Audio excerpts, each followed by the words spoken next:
There's a lot going on. There's probably more going on right now than just about any time that I can remember.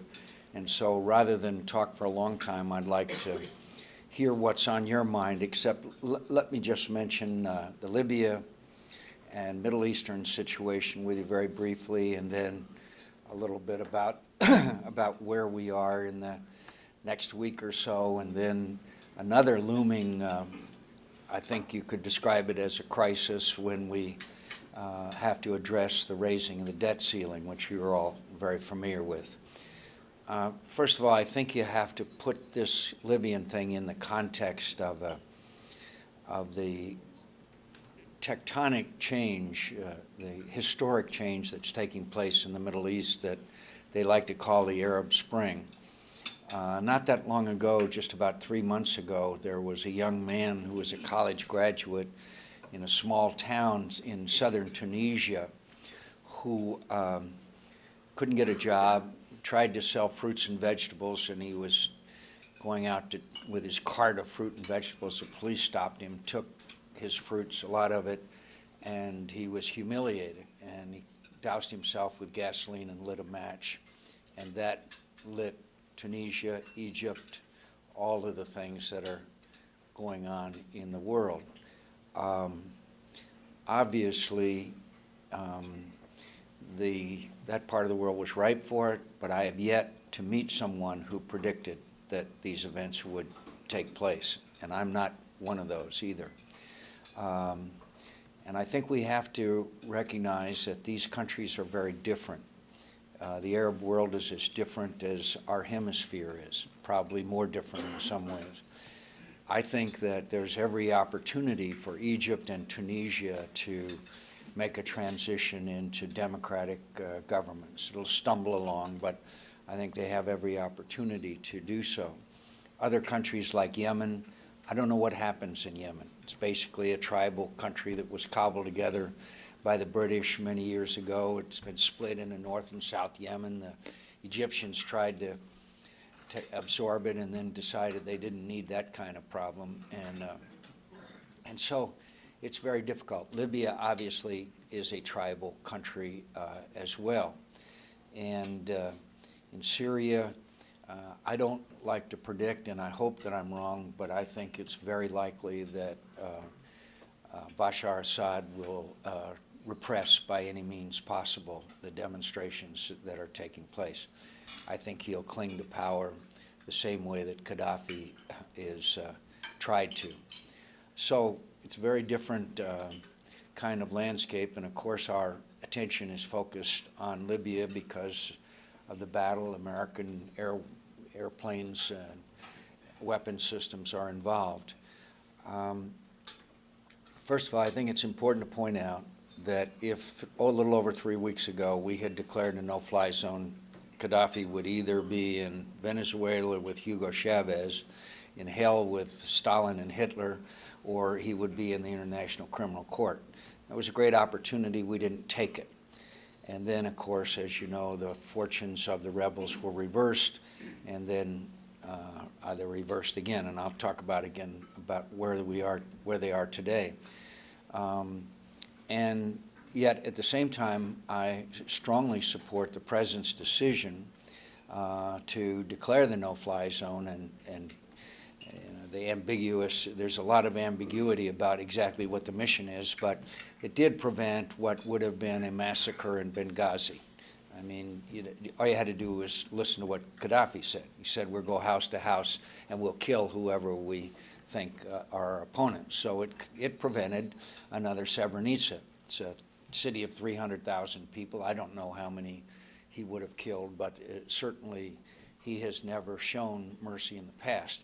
You might recall that a number of years ago there was an uprising in the prison, so they just went in and killed 1,000 people. He has the blood of 190 Americans who were in Pan Am 103 on his hands, which we now have even more compelling evidence that he orchestrated. So that's why I'm a little intrigued when I keep seeing on Fox and other places, well, we don't know who the rebels are. We don't know who they are. Well, they sure as hell aren't Gaddafi. And we don't know who will come after. We didn't know who was going to come after Hitler. So I'm concerned about who they are, but I've been briefed, and they have a website, by the way. You might go up on it. One of them was the leader is a former minister of justice. The French have recognized him. An Arab country, Qatar, has recognized them. So, but what, unfortunately, the president seems to be as intent or more intent on getting out of this than seeing it through to a successful conclusion. As of 6 o'clock this morning, American air power is out of Libya, right when the rebels are being driven further and further back. I would suggest at exactly the wrong time. And yes, the Gaddafi forces have adopted some pickup trucks and rather than tanks and all that. But you know, you can tell pretty well when a pickup truck is going east or whether it's going west. And this whole issue of that now has dominated the news for the last 18 hours, that the president has authorized covert action on the ground. Well, we found out in Afghanistan you do need people on the ground to identify targets. I'm not particularly opposed to that. There are other countries like the British that have similar capabilities that are already in there. I think the key here is, are we going to do what's necessary to take the anti-Gaddafi rebels all the way to Tripoli and eject him? The worst scenario would be a stalemate where Gaddafi remains in power in the east and the west, and the anti-Gaddafi forces in the east, because I can assure you that Gaddafi would, as you I'm sure you know, would do everything in his power to seek revenge on us through support of terrorist organizations, which he has done before. And it would be a huge setback in a broad variety of ways. And if he succeeds in surviving, it does send a message to people like Bashar Assad and others that you don't want to make the mistake that the Egyptian army did and that Mubarak did. So it's a very important time here. And could I just finally read back to the big picture? The one thing that they want in Tunisia and the one thing they want in Egypt is American investment. We could have free trade agreements with them. We could have trade preference agreements with them. They are very skeptical about us in Egypt because they think that we supported Mubarak for too long. They're not interested in us dictating to them what they should do, but they sure do want our economic assistance and help. And whether these new governments, as they come into being, will succeed or fail will be directly related to the economy. I was in Tunis, and a young woman who was a human rights advocate said to me, said, Senator McCain, we are not worried about the first election. We're worried about the second election. If the first election elects a government and that government fails to provide jobs and economic growth, then the second election will be taken over by the extremists. By the way, an interesting encounter with the young people who orchestrated the uprising in the square in Cairo. We were at a meeting, a young man pulled out his BlackBerry and said, Senator McCain, I can get 200,000 people in the square in 3 hours. Facebook and Twitter have had a huge impact on this whole thing. Social networking is a phenomenon. Another young man in Tunisia said the national hero of Tunisia is a man named Mark Zuckerberg. And it's true, and it's true. So these are very interesting times in the world, and I'm not sure, in fact, I am absolutely convinced that this Arab Spring may not be confined just to the Arab world. I think the Chinese are a lot more nervous than they were, to wit, the way they cracked down so quickly on any dissent. I think Vladimir Putin is a little less comfortable, and he's still going to have his hands full with his part of Russia, which is Muslim. And so we may see these changes not only in the Arab world, but in other parts of the world as well. So they are interesting, challenging times, but what an opportunity to give people a chance at democracy and freedom, something that we've always asserted is everyone's God-given rights. On the impasse or lack of progress on the budget talks, I was told last night, it was in the paper this morning, that they may be moving towards an agreement of $31 billion that naturally was broadcast by the gift that keeps on giving, Joe Biden. So I'm not sure if that's exactly right, because as you know, there are some certain policy positions that the House has as well as budgetary. I also don't know if it will satisfy our conservative Republicans that were elected in the last election in November. You know, we have a tendency sometimes, I think, to forget about elections. It was a shellacking, as the president described it. And a lot of these new Republican members of Congress feel very strongly that they weren't sent here to Washington to make significant compromises. And I understand that, and I appreciate it. And so we want to be reasonable, but I also think that for us to start compromising away what would be, in the view of the independent voter, which is the voter that decides elections now, that we are just back to the old game of Washington compromising, I think would be a very serious mistake. I think a real crunch is going to come when it comes debt limit time to raise the debt limit. The one thing that's hard for us to do is to go back to our constituents and explain to them why it's necessary to continue to raise the national debt. And there are explanations, as we all know. There are non-discretionary programs that have to continue to increase in size because for reasons beyond our control.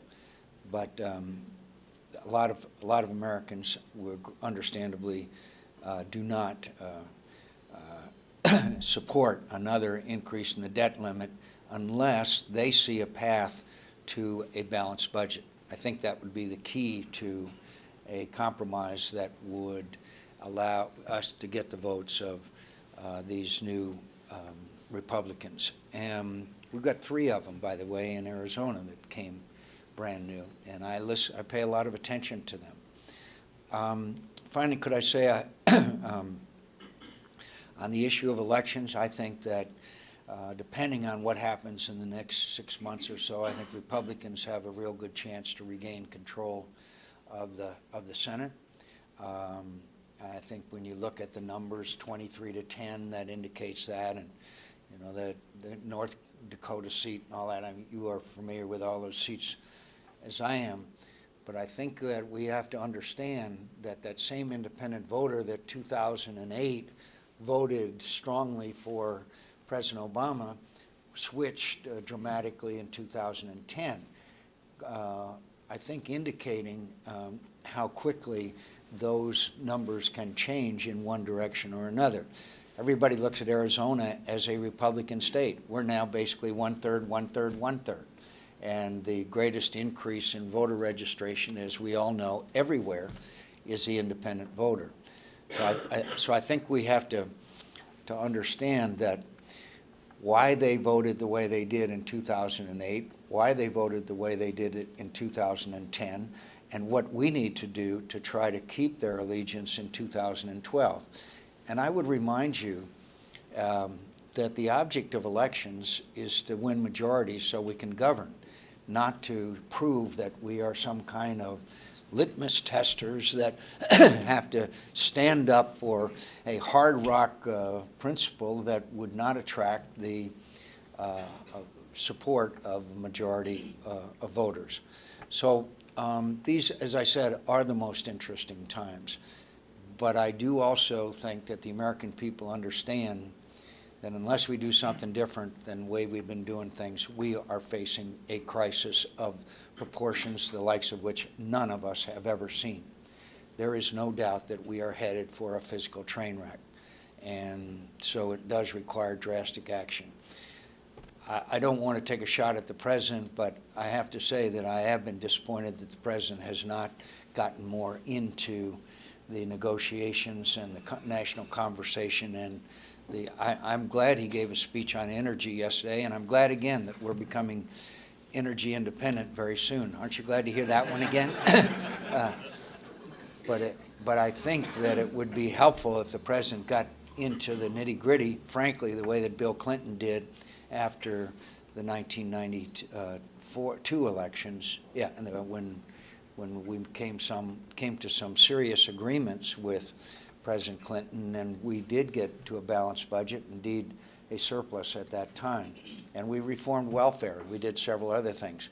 But one of the reasons for that is still, I've been in the room with Bill Clinton many times, and I still think he was the smartest guy in the room, no matter who was there. So with that, I'd like to thank the Ripon Society for, a classic case of misjudgment to have Timmons as Major Chairman. But other than that, I'd like to congratulate you on your good work, and I'd like to thank you and respond to any questions or comments or insults that you might have. Thank you very much.